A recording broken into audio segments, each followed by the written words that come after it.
अब मैं आदरणीय गृह मंत्री अमित शाह जी से प्रार्थना करता हूं कि वो आकर हम सबका मार्गदर्शन करें। आदरणीय गृह मंत्री।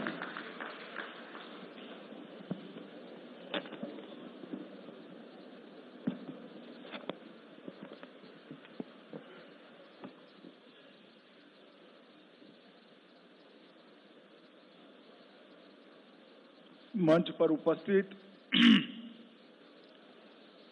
भारतीय जनता पार्टी के प्रदेश अध्यक्ष श्रीमान रैना जी, उनके नेतृत्व में बैठे हुए सारे भारतीय जनता पार्टी के वरिष्ठ नेतागण, हमारे चुनाव प्रभारीगण और आज 2024 जम्मू कश्मीर चुनाव के भारतीय जनता पार्टी के संकल्प पत्र के विमोचन के समय उपस्थित सभी पत्रकार, छायाकार, बंधु भगिनीगण, आप सभी का भारतीय जनता पार्टी की इस प्रेस वार्ता में मैं स्वागत करता हूं।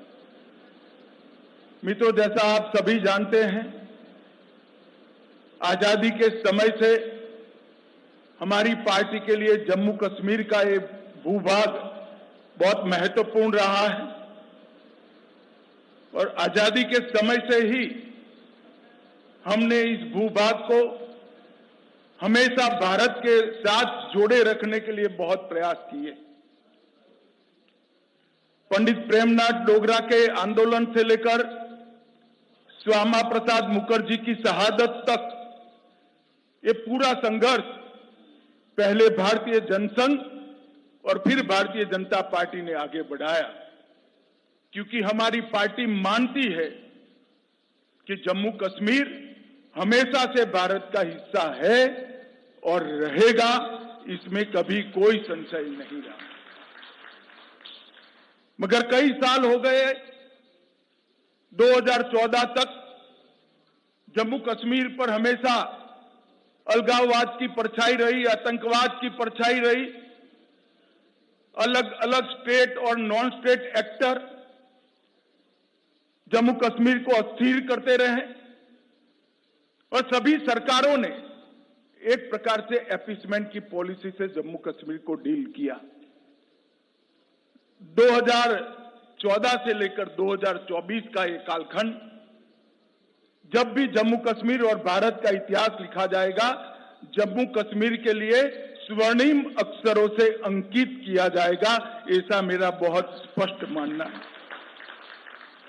ये 10 साल जम्मू कश्मीर के लिए शांति और विकास के 10 साल रहे, सुशासन के 10 साल रहे हैं। ये 10 साल में मैक्सिमम टेररिज्म की जगह मैक्सिमम टूरिज्म पर शिफ्ट हुआ है। ये 10 साल सुख और समृद्धि का रास्ता प्रशस्त करने वाले रहे हैं और ये 10 साल जम्मू कश्मीर के मूल बासिंदों की संस्कृति को ताकत देने वाले ये 10 साल रहे हैं। एक जमाने में धारा 370 की परछाई में यहां पर अलगाववादियों की मांगे, हुर्रियत जैसे संगठन और हुर्रियत जैसे संगठनों के नतमस्तक होती हुई सरकारें हमने देखी थी। ये 10 साल के अंदर आज धारा 370 और 35A पास्ट बन गया है, वो हमारे संविधान का हिस्सा नहीं है। इसका पूरे भारत और जम्मू कश्मीर की जनता को आनंद है। यहां जो शांति, विकास और सामाजिक न्याय जमीन पर उतरने का काम हुआ है, इसका मूल कारण नरेंद्र मोदी जी का एक ऐतिहासिक फैसला 5 अगस्त 2019 को धारा 370 को समाप्त करने का।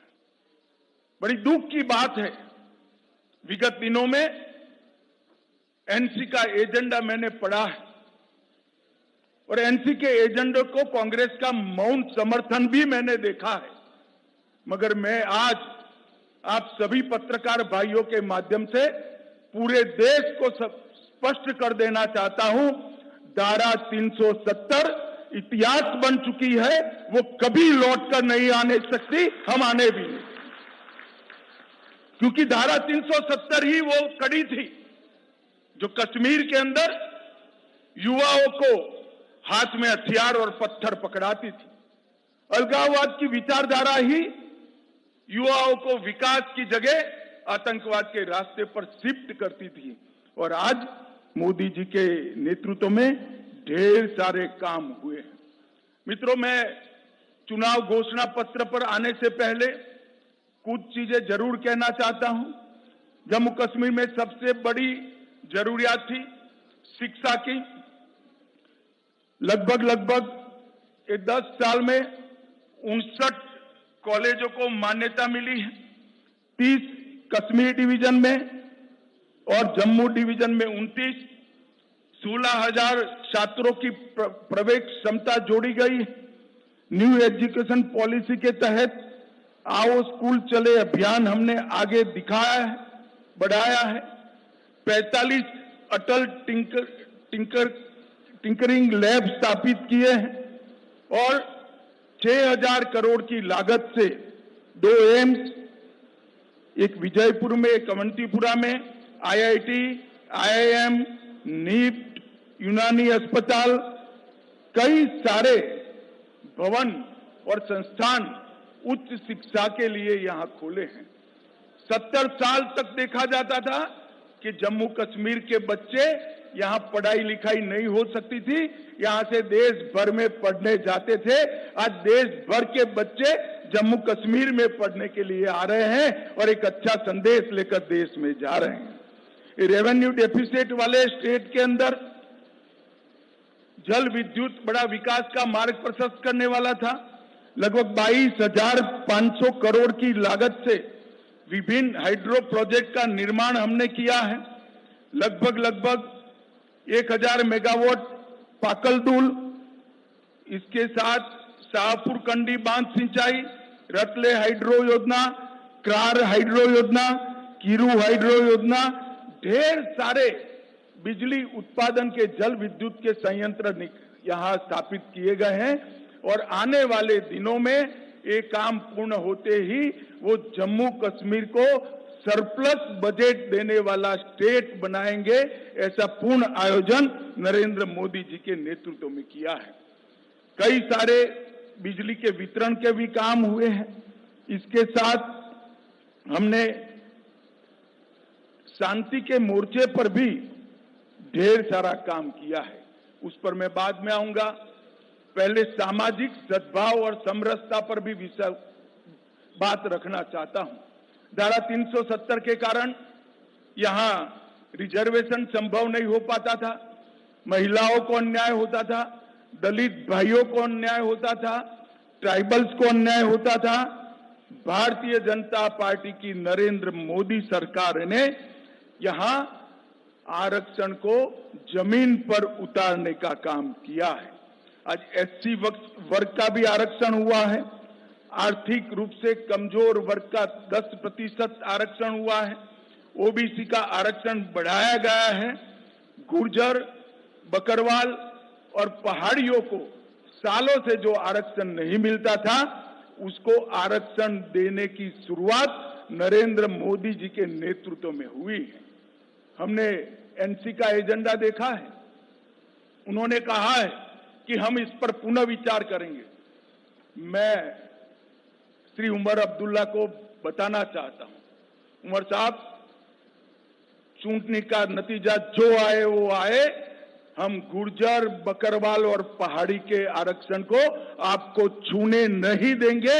ये बात आप याद रखें। ये भारतीय जनता पार्टी का संकल्प है।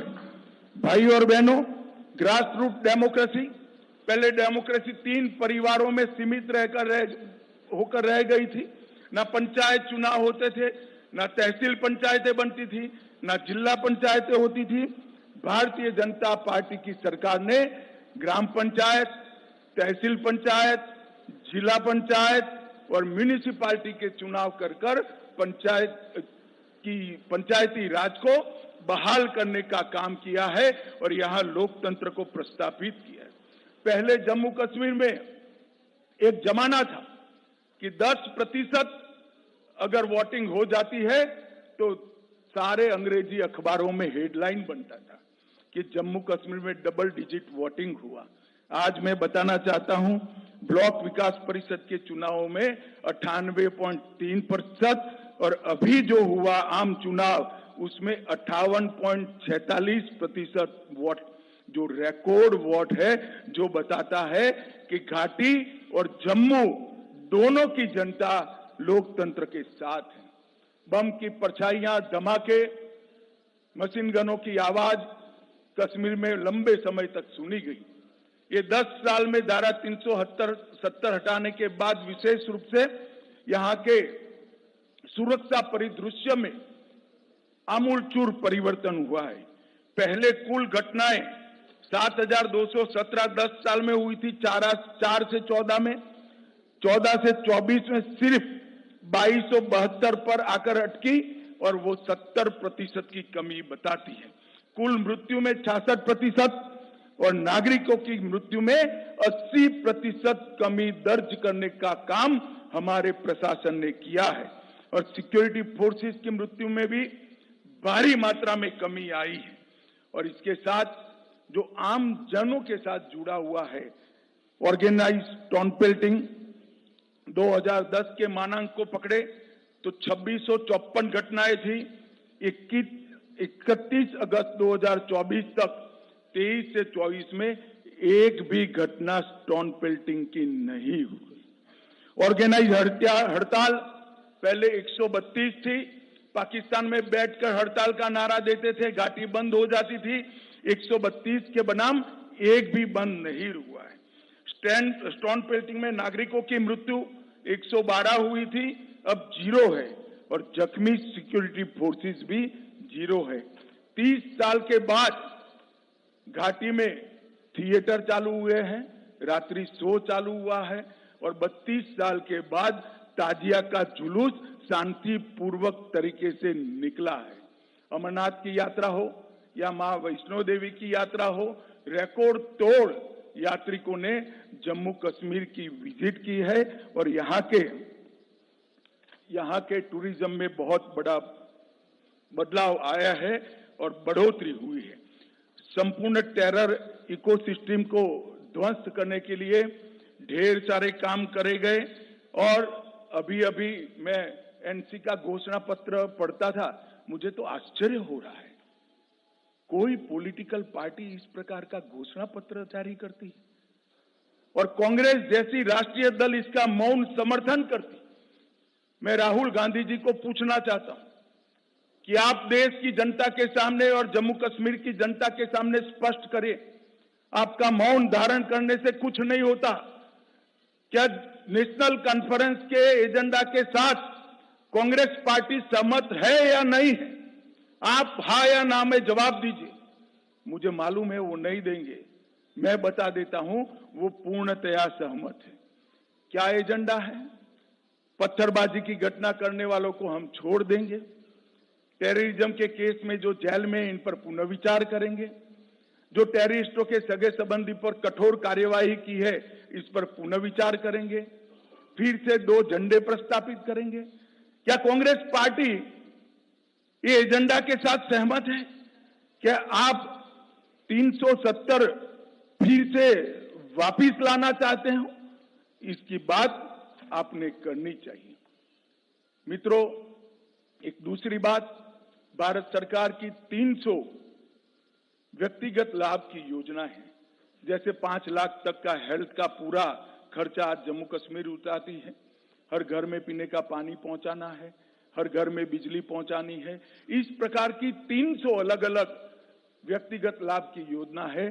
300 में से 259 में जम्मू कश्मीर देश में नंबर 1 पर है, नंबर 1 पर है। इससे मालूम पड़ता है कि पूरा परकोलेशन और हम 100% सेंचुरेशन की दिशा में आगे बढ़ रहे हैं।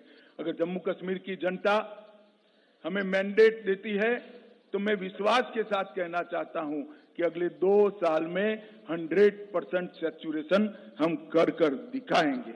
भाई और बहनों, हमने जम्मू कश्मीर के चुनाव घोषणा पत्र में ढेर सारे संकल्प लिए हैं, मगर मैं फिर से एक बार कहना चाहता हूं, हमारा सबसे बड़ा संकल्प है शांतिपूर्ण, सुरक्षित, विकसित और समृद्ध जम्मू कश्मीर का निर्माण करना। भाइयों और बहनों, ये 10 साल में जो हुआ है, हम काफी मंजिल के काफी नजदीक। एक बार जम्मू कश्मीर की जनता का, आवाम का अगर हमें आशीर्वाद मिल जाता है तो मैं भरोसे से कह सकता हूं, भारत के बाकी हिस्सों की तरह यहां के बच्चे भी भारत के विकास में योगदान भी देंगे और जम्मू कश्मीर में सच अर्थ में स्वर्ग बनाने का काम यहीं के युवा करेंगे। हमने तय किया है कि महिलाओं के उत्कर्ष के लिए कई सारे निर्णय करेंगे। हम मां सम्मान योजना के तहत सबसे वरिष्ठ माता को, घर में एक वरिष्ठ महिला को, बहन को प्रतिवर्ष 18,000 रुपये की सहायता उनके जीवन यापन के लिए देंगे। महिला स्वयं सहायता समूहों के लिए अब तक के बैंक ऋण को हम सहायता देकर माफ करने की योजना करेंगे। उज्ज्वला के सारे लाभार्थियों को 2 LPG सिलेंडर हम मुफ्त देंगे। जम्मू और कश्मीर में पंडित प्रेमनाथ डोगरा रोजगार योजना के तहत 5 लाख रोजगार के अवसर पैदा करेंगे। प्रगति शिक्षा योजना के तहत प्रतिवर्ष DBT के माध्यम से कॉलेज के विद्यार्थियों को 3,000 रुपया ट्रैवलिंग अलाउंस देंगे। जम्मू और कश्मीर के युवाओं को JKPSC और UPSC की प्रतियोगी परीक्षा में सक्षम बनाने के लिए 2 वर्षों के लिए 10,000 तक की कोचिंग फी का रीएम्बर्समेंट करेंगे। परीक्षा केंद्रों तक ट्रैवल कॉस्ट को हम रीएम्बर्स करेंगे। दूर दराज के क्षेत्रों में उच्चतर माध्यमिक कक्षाओं को जो छात्र छात्राएं हैं, जिसका सबसे बड़ा फायदा पीर पंजाल की और दोनों और पहाड़ी क्षेत्र में रहने वाले लोगों को होने वाला है, उनको हम टैबलेट और लैपटॉप प्रदान करेंगे। जम्मू कश्मीर की अर्थव्यवस्था के विकास के लिए 3 क्षेत्रीय विकास बोर्ड का हम स्थापना करेंगे। पीर पंजाल की जम्मू की ओर सारी संभावना है टूरिज्म को डेवलप करने की, मगर जो स्टेप मदर एटीट्यूड के तहत NC के नेतृत्व में घाटी की पीर पंजाल की इस ओर कोई टूरिज्म विकास का काम नहीं हुआ। हमने तय किया है जिला राजौरी में ठंडा मंडी के आसपास एक आकर्षक पर्यटन शहर नया बनाएंगे जो पहलगांव से भी ज्यादा आधुनिक होगा और वो पहलगांव का भी पूरक होगा। टूरिस्ट यहाँ पर 5 दिन रहेगा तो 3 दिन पहलगांव भी जाकर रहेगा और वो जो वहाँ जो 7 बड़ी झीलें हैं, वो 7 झील और झरने को छोड़कर एक बड़ा पर्यटन स्थल हम बनाने का काम करें। वाटर स्टोर को बढ़ावा देने के लिए श्रीनगर शहर की डल झील और डल झील के विकास से उसको विश्व स्तरीय एक लेक पर्यटन का क्षेत्र बनाएंगे। श्रीनगर के टैटू ग्राउंड में एक बहुत बड़ा एम्यूजमेंट पार्क बनाकर जिसमें बच्चा अगर एक बार घुस गया तो 3 दिन तक वापिस न आए, ऐसा आकर्षक स्थान हम टैटू ग्राउंड के अंदर बनाएंगे। IT हब की स्थापना दोनों जगह करेंगे। जम्मू और कश्मीर में स्पेशल इकोनॉमिक जोन IT का जम्मू में बनाएंगे। गुलबर्ग और पहलगांव में मॉडर्न टूरिज्म के इंफ्रास्ट्रक्चर से एक्सपांशन करेंगे। उधमपुर में फार्मास्यूटिकल पार्क, किश्तवाड़ में आयुष हर्बल पार्क और इसके साथ साथ तवी रिवर फ्रंट को हम विश्व स्तर का बनाकर जम्मू के पर्यटन को भी बढ़ावा देंगे। रंजीत सागर बांध में झील विकास प्राधिकरण बनाकर रंजीत सागर बांध को भी पर्यटन का क्षेत्र बनाएंगे। हमने एक नई ल्यूक्रेटिव औद्योगिक नीति लाने के कारण जितना इन्वेस्टमेंट 70 साल में हुआ था, इससे 3 गुना इसमें इन्वेस्टमेंट अब तक कश्मीर में हो चुका है, जम्मू कश्मीर में हो चुका है। हम इसको आगे बढ़ाएंगे और जम्मू कश्मीर की 7,000 औद्योगिक नीति आने की पहले की जो मौजूदा इकाइयां हैं, उनके लिए, उनकी समस्याओं के समाधान के लिए एक आकर्षक पैकेज लाकर बंद पड़ी सारी इकाइयां फिर से उत्पादन करती हो, इस प्रकार का हम एक पैकेज लेकर आएंगे। बाजारों और कॉमर्शियल कॉम्प्लेक्स पर काम कर रहे छोटे व्यापारियों और दुकानदारों के लिए लीज डीड सालों से इसका नियमितीकरण नहीं हुआ है, हम उसको रेगुलराइज करने का काम करेंगे। अटल आवास योजना में भूमिहीन के लिए 5 मरला भूमि राज्य सरकार की ओर से दी जाएगी और घर बांधने का खर्चा नरेंद्र मोदी जी वहां से भेज रहे हैं, तो गरीब को भूमि भी मिलेगी, घर बनाने का खर्चा भी मिलेगा। यूटिलिटी और पब्लिक सर्विसेज के लिए एक समस्या बिजली और पानी के बकाया बिलों के लिए एक समाधान योजना लेकर बकाया बिलों पर हम बड़ी राहत देने का काम करेंगे। हर घर नल से जल में 100% सैचुरेशन करेंगे। प्रधानमंत्री सूर्यघर मुफ्त बिजली योजना में केंद्र की राशि में पर हाउस पर घर 10,000 रुपए की सब्सिडी राज्य की ओर से जोड़ी जाएगी। वृद्धावस्था, विधवा और विकलांगता का जो पेंशन है उसको हम 1,000 से बढ़ाकर 3,000 करेंगे। सरकारी मेडिकल कॉलेज ढेर सारे बनाए, सीटें बढ़ाई है, मगर अब हम चाहते हैं कि बाहर के बच्चे भी यहां पढ़ने आए, तो अतिरिक्त 1,000 नई सीटों की बढ़ोतरी सिर्फ आने वाले 3 साल के अंदर भारतीय जनता पार्टी की सरकार करेगी। पीएम किसान निधि मोदी जी 6,000 रुपया हर किसान को भेज रहे हैं, उसमें हम 6,000 के साथ और 4,000 जोड़कर हर किसान को 10,000 रुपया मिलने की बात करेंगे। कृषि गतिविधियों के लिए बिजली दर को 50% कम कर कृषि गतिविधियों में एक्टिविटी बढ़ाने का प्रयास करेंगे। जम्मू कश्मीर की आरक्षण नीति का पालन करते हुए सामान्य कोटा को प्रभावित करे बगैर अग्निवीरों को 20% कोटा देकर उसमें जम्मू कश्मीर के अग्निवीरों को हम प्रायोरिटी देंगे। एडहोक संविदा दैनिक वेतनभोगी का समस्याओं का समाधान मैं हमारे साथियों का ढेर सारा प्रतिनिधिमंडल झेल चुका हूं, ये बेचारे कुछ बोलते नहीं है, मगर मैं कहता हूं इसका निश्चित समाधान लाकर सबका जीवन के अंदर एक नया उजाला लाने का हम काम करेंगे। 10,000 किलोमीटर नई सड़कें बनाई जाएंगी। जम्मू और कश्मीर दोनों बहुत जल्द ही मेट्रो से युक्त हो जाएंगे और मेट्रो हमारे यहां भी होगी। दूसरी कश्यप तीर्थ पुनरुद्धार अभियान 1,000 खंडहर हुए आतंकवाद की बलि चढ़े मंदिरों का जीर्णोद्धार और वहां अखंड पूजा हो, इसकी व्यवस्था भारतीय जनता पार्टी की सरकार करेगी। टीकूलाल टपरू विस्थापित समाज पुनर्योजना में अनेक प्रकार के नए प्रावधान हम जोड़ने जा रहे हैं, मैं अभी बताना नहीं चाहता हूं। और ये जो ब्लेम गेम चलता है, जम्मू कश्मीर में जो 40,000 लोग आतंकवाद की बलि चढ़ गए, इसकी जिम्मेदारी किसकी?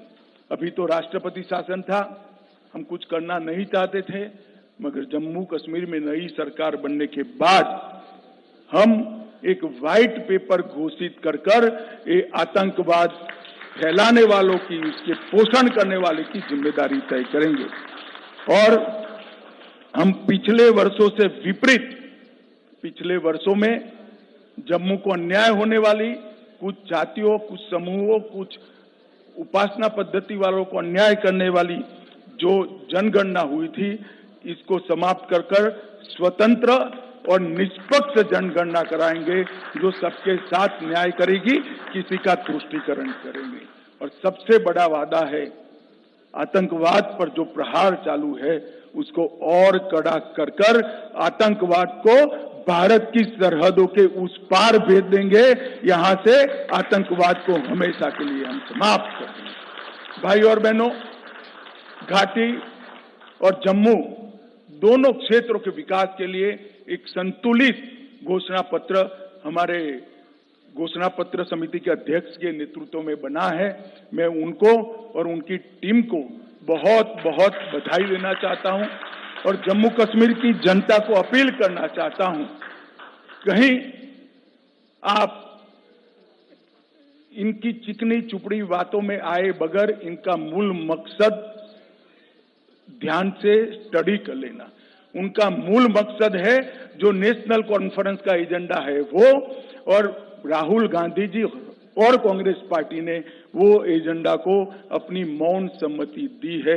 मैं अभी भी कांग्रेस पार्टी को कहना चाहता हूं, क्या इस देश में 2 राष्ट्र 2 झंडे 2 ध्वज के नेशनल कॉन्फ्रेंस के एजेंडे के साथ आप सहमत हो या नहीं, वो बताइए। 370 के बारे में आप नेशनल कॉन्फ्रेंस से सहमत हो या नहीं, वो बताइए। मित्रों, वो एजेंडा बहुत खतरनाक एजेंडा है। वो फिर से घाटी में और जम्मू में भय का राज प्रस्थापित करना चाहते हैं। आतंकवाद के माध्यम से भय कर 3 पीढ़ी तक शासन किया है। और मैं आज सबको बिना निसंकोच बताना चाहता हूं मित्रों कि मैं यहां घाटी में भी कई बार आया हूं, जम्मू में भी कई बार आया हूं। अब जो टेररिज्म के साथ है, जम्मू कश्मीर इनके साथ नहीं रहेगा। यहाँ की आवाम ने तय किया है कि हमें टेररिज्म नहीं चाहिए, हमें विकास चाहिए, हमें शिक्षा चाहिए, हमें स्वास्थ्य चाहिए, हमें रोजगार चाहिए। वो केवल और केवल भारतीय जनता पार्टी दे सकती है, नरेंद्र मोदी जी दे सकते हैं और कोई नहीं दे सकता। अतः मैं जम्मू और कश्मीर दोनों क्षेत्रों की जनता को करबद्ध निवेदन करना चाहता हूं, एक 5 साल मोदी जी को दे दीजिए, हमारी सरकार बनाइए। हम जम्मू कश्मीर को देश के सबसे विकसित प्रदेशों में शुमार करना चाहते हैं। वो हमारा मादा भी है, हिम्मत भी है, कार्य योजना भी है और हमारा पास्ट रिकॉर्ड भी है। मुझे विश्वास है जम्मू कश्मीर की जनता का मैं आशीर्वाद मिलेगा। आप सभी का बहुत बहुत धन्यवाद।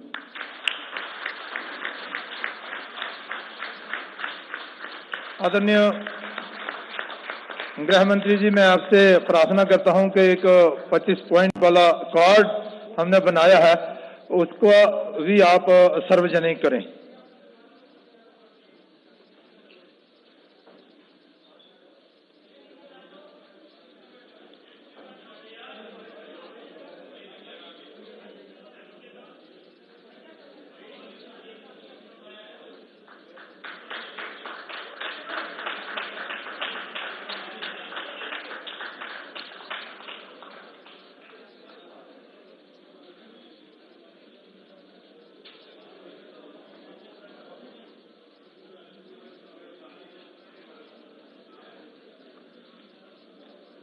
मैं पत्रकार बंधुओं से प्रार्थना करता हूं कि अगर आपका कोई प्रश्न हो तो आप उठा सकते हैं।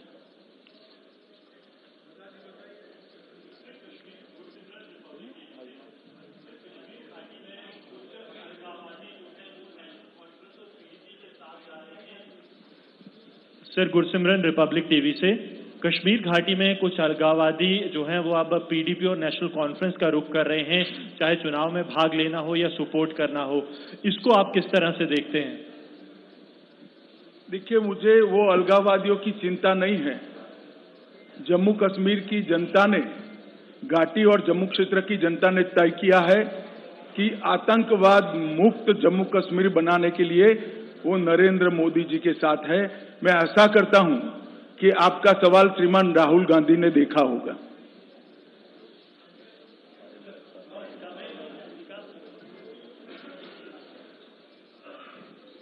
सर, मैं विकास भदौरिया हूँ एनडीटीवी से। मेरा सवाल ये है कि एनसी का जो घोषणा पत्र है उसमें उन्होंने कुछ जातियों के आरक्षण को फिर से पुनर्विचार करने की बात कही है, मतलब उनका आरक्षण छीनने की बात कही है। राहुल गांधी उसी के गठबंधन में है और वो आपके ऊपर आरोप लगाते रहे हैं कि बीजेपी 400 पार जाएगी तो आरक्षण ले लेगी, ये वो बयान देते रहे हैं और अभी भी कह रहे हैं कि आरक्षण हम खत्म नहीं होने देंगे। ये विरोधाभास नहीं दिखता आपको?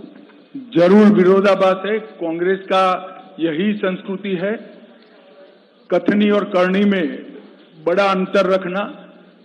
परंतु मैं आज जम्मू कश्मीर की जनता को आश्वस्त करना चाहता हूं गुर्जर बकरवाल, पहाड़ी और ओबीसी दलित भाइयों को जो आरक्षण मिला है उसको कोई छीन नहीं सकता। हम इसको निश्चित रूप से बरकरार रखेंगे, इसको नहीं मिटने देंगे। पायल जी, जी भाई माइक दो उनको, माइक।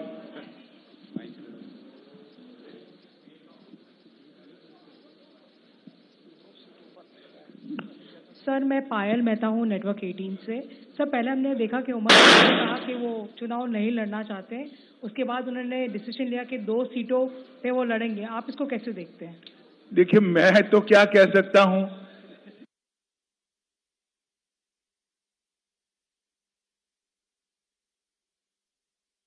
मानी जाएगी। पहले चुनाव लड़ना नहीं चाहते थे, वो भी डर बताता है, फिर दबाव आया कि लड़ो, तो लड़ने के लिए 1 सीट पर पर्चा डाला। अब लगता है कि 1 सीट पर्याप्त नहीं है तो 2 सीटों पर डाला है। मगर उमर साहब इस बार जनता आपके साथ नहीं है, इतना मैं आपको यहीं से कह देता हूं। माननीय गृहमंत्री जी नमस्कार। माननीय गृहमंत्री जी नमस्कार, मेरा नाम सुनील भट्ट है, मैं आज तक से हूं। गृहमंत्री जी आपने अभी थोड़ी देर पहले जब जो आपका मैनिफेस्टो है उसके कुछ रूपरेखा के कुछ पॉइंट्स बताए, उसमें आपने कहा कि पंडित टीकालाल टपलू कोई पुनर्वास योजना होगी विस्थापित कश्मीरी पंडितों के लिए। उसमें ब्लूप्रिंट क्या रहेगा, वापसी का क्या ब्लूप्रिंट रहेगा, और साथ ही में जो कश्मीरी पंडित समुदाय के साथ जो नरसंहार हुआ, जो कि आप स्वयं भी कई बार कह चुके हैं कि समुदाय को प्रताड़ना झेलनी पड़ी, क्या उस पर जांच आयोग बैठेगा? नंबर 2, जो कश्मीरी पंडित समुदाय को गृह मंत्रालय की जो परिभाषा है, माइग्रेंट्स कहा जाता है, कश्मीरी माइग्रेंट्स, तो इसको आधिकारिक तौर पर आप क्यों नहीं मानते जेनोसाइड, और आधिकारिक तौर पर विस्थापित का दर्जा क्यों नहीं मिलता इंटरनली डिस्प्लेस्ड पर्संस का? धन्यवाद। ऐसे है, विस्थापित का दर्जा हमने आधिकारिक तौर पर दिया है। 2 प्रकार है, जो उस ओर से यहाँ आए हैं उनको माइग्रेंट कहते हैं। दूसरी बात, योजना बहुत डिटेल बनाई जाएगी और संपूर्ण पुनर्वसन की हम चिंता करेंगे। इसके पहले भी आनंद फानन में जिनकी संपत्तियां बेच दी गई, जब टेररिज्म चरम सीमा पर था, तब काफी कश्मीरी पंडित और हिंदू सिख भाइयों ने अपनी संपत्ति बेचकर यहाँ आए थे, उचित दाम नहीं मिले थे, उनको योग्य दाम दिलाने का या तो संपत्ति वापस दिलाने का काम ऑलरेडी हम कर चुके हैं, और 6000 लोगों को बसाने का काम भी हमारा ऑलमोस्ट समाप्ति के कगार पर है। विकास चंद्रा।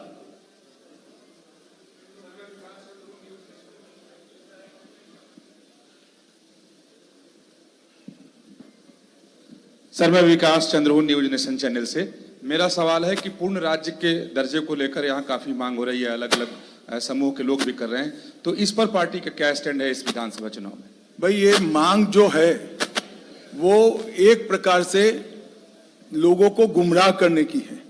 मैं ऑलरेडी पार्लियामेंट के फ्लोर पर कह चुका हूं कि हम पूर्ण राज्य का दर्जा देंगे, हमें कोई आपत्ति नहीं है। अब मांग किस चीज की कर रहे हैं? जो मांग कर रहे हैं वो तो मैं मान चुका हूं पार्लियामेंट के फ्लोर पर,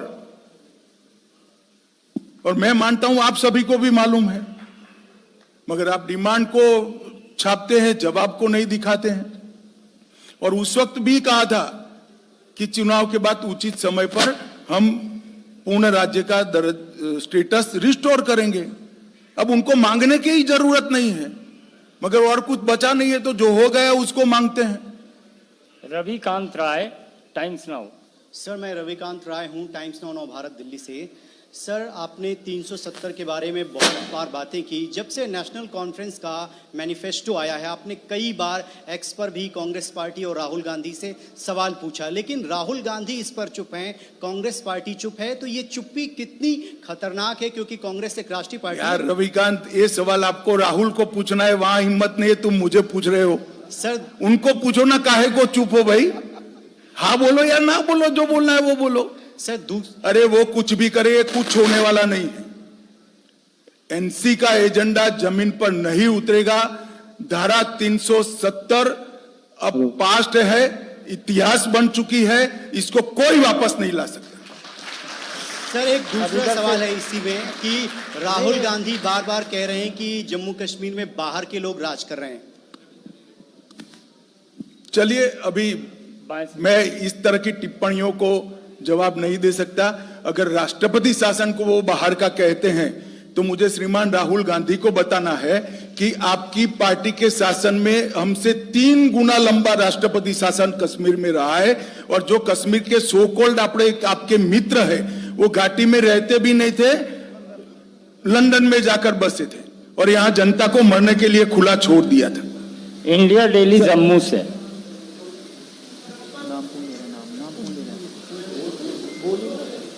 यार बोल रहे थे।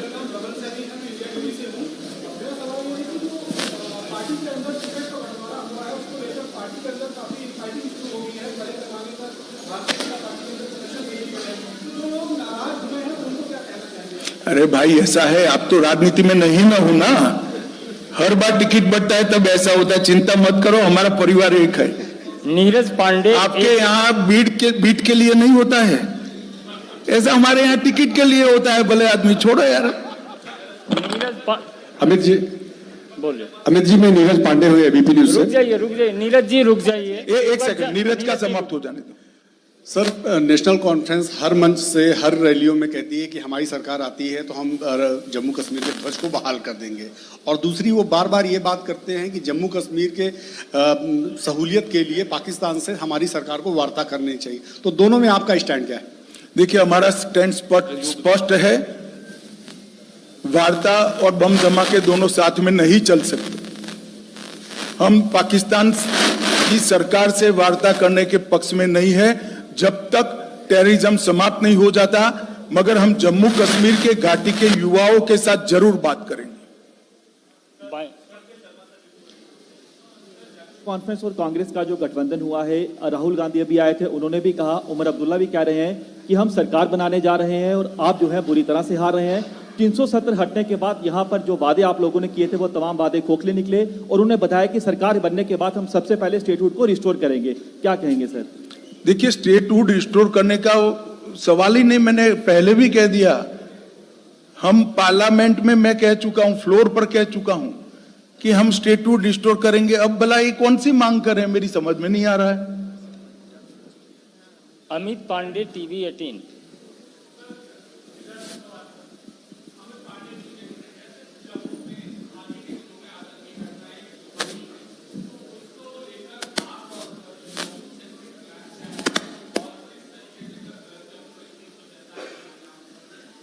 देखिए, मैं प्लान तो सार्वजनिक रूप से माइक में नहीं बता सकता, परंतु इतना जरूर बताऊंगा, किसी को डरने की जरूरत नहीं है।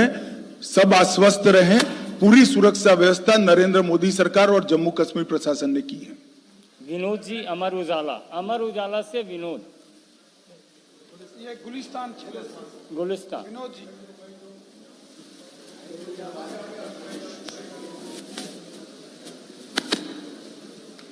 गृह मंत्री जी, उमर अब्दुल्ला ने अभी थोड़ी देर पहले स्टेटमेंट दी है और ये कहा है कि जिस तरीके से देश भर में मुसलमानों को दबाया जा रहा है, कुचला जा रहा है, मैं कश्मीर के मुसलमानों को आश्वस्त करता हूं कि कश्मीर में ऐसा नहीं होने दिया जाएगा। क्या ये फिरकापरस्ती की राजनीति नहीं है? कहीं पर ऐसा नहीं हो रहा है तो कश्मीर में होने का सवाल ही पैदा नहीं होता है। Jatin, economic times. सर, पिछले कुछ दिनों से आपने एनडीए को बहुत एक्सपेंड किया है, तो अगर इन केस हंग असेंबली आती है तो यहाँ पे भी कुछ एनडीए में नया लाई जा सकता है? कोई हंग बंग नहीं आना है, बैठ जाओ। नवनीत, राजस्थान पत्रिका। पहले कर क्या हो रहा है? आपका क्वेश्चन हो जाए, चला देना।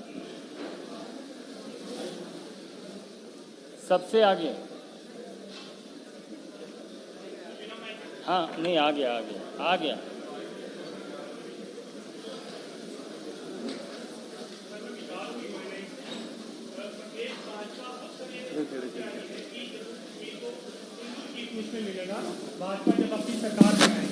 क्या मिलेगा? हिंदू चीफ मिनिस्टर मिलेगा।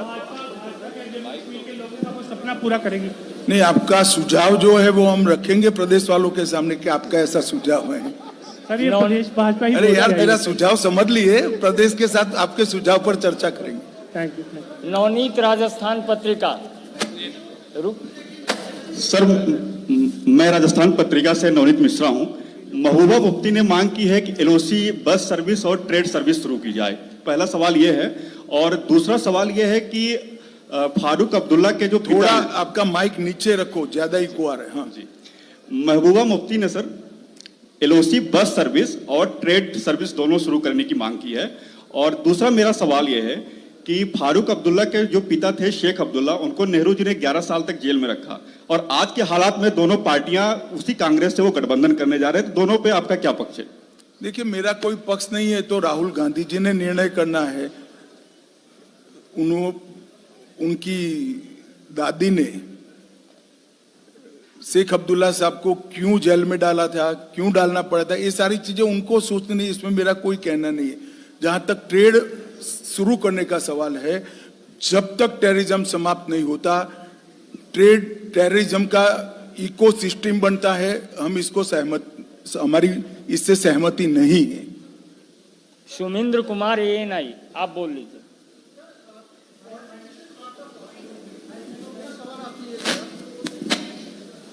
समीर हूँ, न्यूज़ 18 जेकेलर से। पॉलिटिक्स जो है वो आर्ट ऑफ पॉसिबिलिटीज है। 2014 में जब आपने पीडीपी के साथ सरकार बनाई, तो क्या आगे चल के, क्योंकि ये जो इलेक्शन है it is very important for you, क्या आप किसी के साथ अगर इनकेस कोई हम तीनों परिवारवादी जो पार्टियां हैं, पीडीपी, नेशनल कॉन्फ्रेंस और कांग्रेस, तीन में से एक भी की सरकार नहीं आएगी, हमारा बहुत स्पष्ट आकलन है। बाकी सारे option Bharatiya Janata party explore रखती है। गृह मंत्री जी नमस्ते, मैं ग्रेटर जम्मू से सामने आपके सर आपसे सवाल रहेगा कि पिछले 8 दशक में जम्मू के साथ डिस्क्रिमिनेशन हुआ और इसके ऊपर जो है पॉलिटिक्स चली, लेकिन अभी भी देखा जा रहा है जहाज जो है वो दिल्ली से सीधे श्रीनगर, चाहे G20 हो या जोगाड़े हो। अब देखा जाएगा कि आने वाले दिनों में इस तरह के मेजर इवेंट ऐसा नहीं है भाई, आज मैं सीधा जम्मू आया हूँ, काहे को चिंता कर रहे हो। चलो। आनंद पांडे TV9, आनंद पांडे TV9 है। बीजेपी जो है वो समाज और देश को बांटने का काम करती है और यही काम उन्होंने जम्मू कश्मीर में भी किया। और एक बात और उन्होंने कही है कि जो LG का पद है वो राजा का पद है और जो मन में आते हैं राजा का व्यवहार करते हैं। भाई LG हो या गवर्नर, मैंने पहले भी कहा, हमसे 3 गुना लंबा राष्ट्रपति शासन कांग्रेस के जमाने में रहा है, उसको राहुल गांधी क्या कहेंगे। और हमें राष्ट्रपति शासन ही इसलिए डालना पड़ा है कि 70 साल तक एक कांग्रेस पार्टी ने यहाँ की मूलभूत समस्या और टेररिज्म, अलगाववाद को और धारा 370 हटाने के मसले पर ध्यान नहीं दिया था, जो हमने किया है।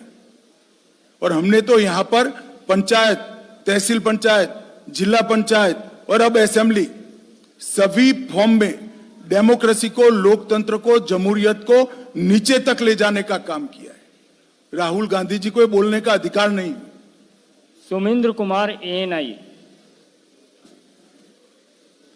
बस भाई अब इसको लास्ट करो, खींच कर पूछ रहे हैं हम। हेलो सर, जिस तरह थोड़ा दूर रखिए आप। हाँ सर, जिस तरह राहुल गांधी, उनका कहना है कि जो यहाँ पे जो डेवलपमेंट है वो नहीं हो रही है, एम्प्लॉयमेंट नहीं है, जहाँ पे जो बीजेपी ने वादे किए वो 370 के बाद नहीं है, तो उस पर क्या कहना है? देखिए, राहुल गांधी विपक्ष में है, आप उनसे क्या अपेक्षा करते हैं कि वो हमारी प्रशंसा करें? वो कभी कर नहीं सकते भैया, इसके लिए बड़ा जिगर चाहिए। मित्रों, साधारण आमंत्रण है अल्पाहार के लिए। बहुत बहुत धन्यवाद।